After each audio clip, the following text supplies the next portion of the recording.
अनुराधा वैदिक एस्ट्रोलॉजी में आप सबका अभिनंदन। आज हम बात करेंगे कर्म नक्षत्र पर।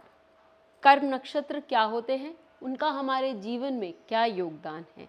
लेकिन उससे पहले आप सबका धन्यवाद कि आपने हमारे YouTube और Spotify चैनल्स को लाइक, शेयर, सब्सक्राइब किया और अपने सुझाव और अपने कमेंट्स लिखे।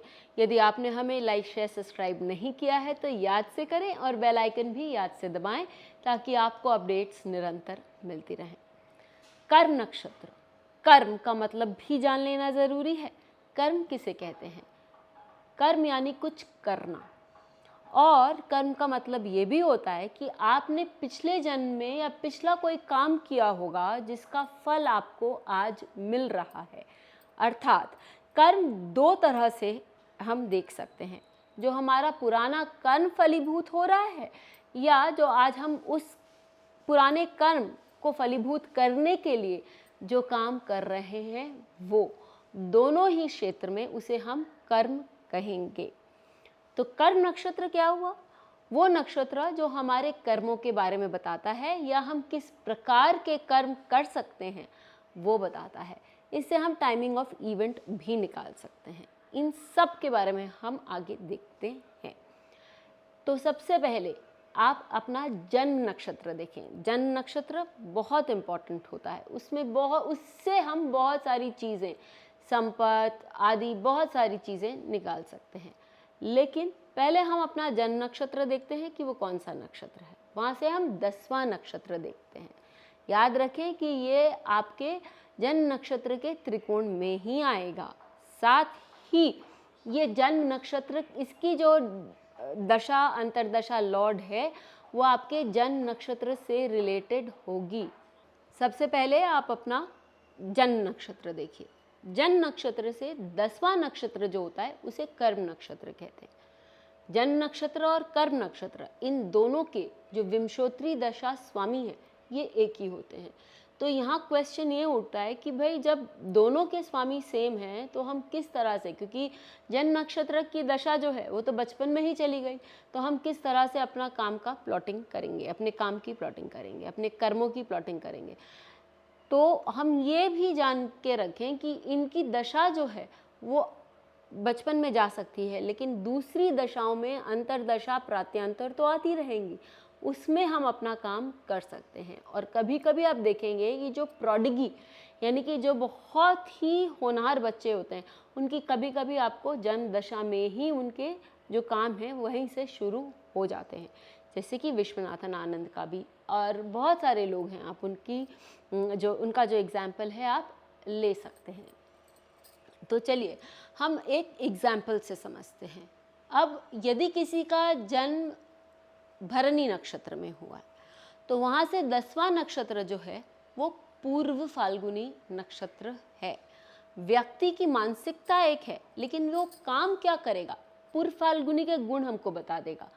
क्या कर सकता है वो व्यक्ति जो है, अपने भाग का धनी होगा। जहाँ भी काम करेगा, यदि उसने अपने स्किल्स अच्छे करे हैं, स्किल्स में वो माहिर है, तो ऐसी स्थिति में वो जहाँ काम करेगा बहुत अच्छे ढंग से ऊपर आ सकता है।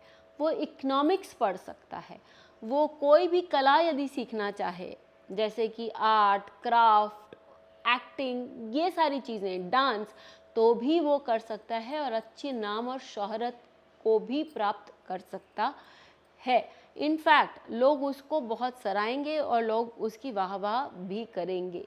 तो ये हमको समझ में आया कि वो व्यक्ति जो है वो उसकी विचारधारा तो बहुत स्ट्रांग है, बहुत डिसिप्लिन्ड है, लेकिन अपने कर्म क्षेत्र में उसको नाम बहुत मिल जाता है। यही हम देख लेते हैं कि यदि किसी का ज्येष्ठ नक्षत्र हुआ तो क्या होता है।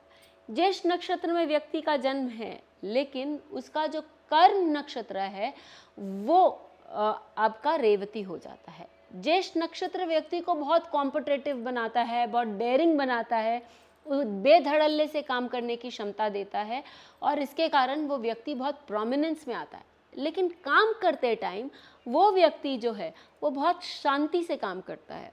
वो अपनी जो प्रतिभा है या अपना जो स्किल है किसी से भी बांटने में संकोच नहीं करता। इनफैक्ट जो भी उससे मदद मांगने आता है उसको वो मदद करता है, उसको वो राह दिखाता है और साथ ही उस व्यक्ति को आगे बढ़ने में मतलब मशवरा भी देता है, आगे बढ़ने में उसको साहस भी देता है, मोटिवेट भी करता है।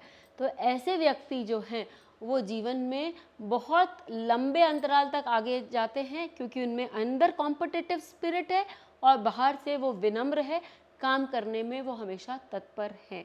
धनार्जन भी वो इस नक्षत्र के द्वारा बहुत अच्छे से कर सकते हैं। अब हम एक एग्जाम्पल ले लेते हैं। एग्जाम्पल चार्ट में आप देखिए कि ये जो व्यक्ति हैं उनका जो चंद्रमा है वो सप्तम भाव में विद्यमान है और उत्तर भाद्र नक्षत्र में विद्यमान है। उत्तर भाद्र से 10वां नक्षत्र पुष्य नक्षत्र हुआ, जहाँ के जो देवता हैं वो देवगुरु बृहस्पति हैं। बृहस्पति को लेकर व्यक्ति सबसे पहले ये बोलेगा कि ये व्यक्ति टीचिंग बहुत अच्छा कर सकते हैं, ये व्यक्ति काउंसलिंग बहुत अच्छा कर सकते हैं। हाँ, ये कर सकते हैं ये सब काम और ये करते भी हैं, लेकिन सबसे पहले इन्होंने फाइनेंस का काम किया। क्यों? क्योंकि बृहस्पति ने फाइनेंस अर्थशास्त्र पर बहुत सी किताबें भी लिखी हैं और ये लोगों को बहुत अच्छी सूझबूझ, या हम कहें कि बहुत अच्छा वकील के तरह उनको समझाने में भी सक्षम है, क्योंकि बृहस्पति बहुत अच्छे कूटनीज्ञ थे। तो ये सारे गुण उस व्यक्ति के कर्म क्षेत्र में आपको रिफ्लेक्ट करेंगे। साथ ही ये व्यक्ति अकल्ट से भी जुड़े हैं, लेकिन जब इन्होंने पहला काम शुरू किया तो इन्होंने फाइनेंस का काम शुरू किया और शनि की दशा में, क्योंकि उत्तर भाद्र और पुष्य दोनों की जो दशा लॉर्ड है वो शनि है और उसमें उन्होंने अच्छा धन भी कमाया। इसी प्रकार आप अपने या किसी के भी चार्ट में कर्म नक्षत्र देख सकते हैं। यदि आपको उस नक्षत्र का किस तरह से वह नक्षत्र फंक्शन करता है, उसका नेचर क्या है, ये मालूम हो तो आप बेझिझक उस व्यक्ति को बता सकते हैं कि किस समय उसको काम करना चाहिए और किस तरह का काम करना चाहिए। इससे व्यक्ति को अपने करियर चुनने में आसानी होगी और वो अपने करियर पाथ पे भी बहुत स्मूथली आगे बढ़ सकता है। ज़रूर लिखकर बताइए कि आपको ये वीडियो कैसा लगा, आपके और आपके आसपास वालों के चार्ट में ये किस तरह से काम कर रहा है। और फिर मिलेंगे, तब तक के लिए बेल आइकन को दबाएं ताकि आपको वीडियोस की अपडेट मिलती रहे। हमारे वीडियोस को लाइक करें, शेयर करें, उन पर कमेंट करें और हमारे चैनल को सब्सक्राइब करना न भूलें।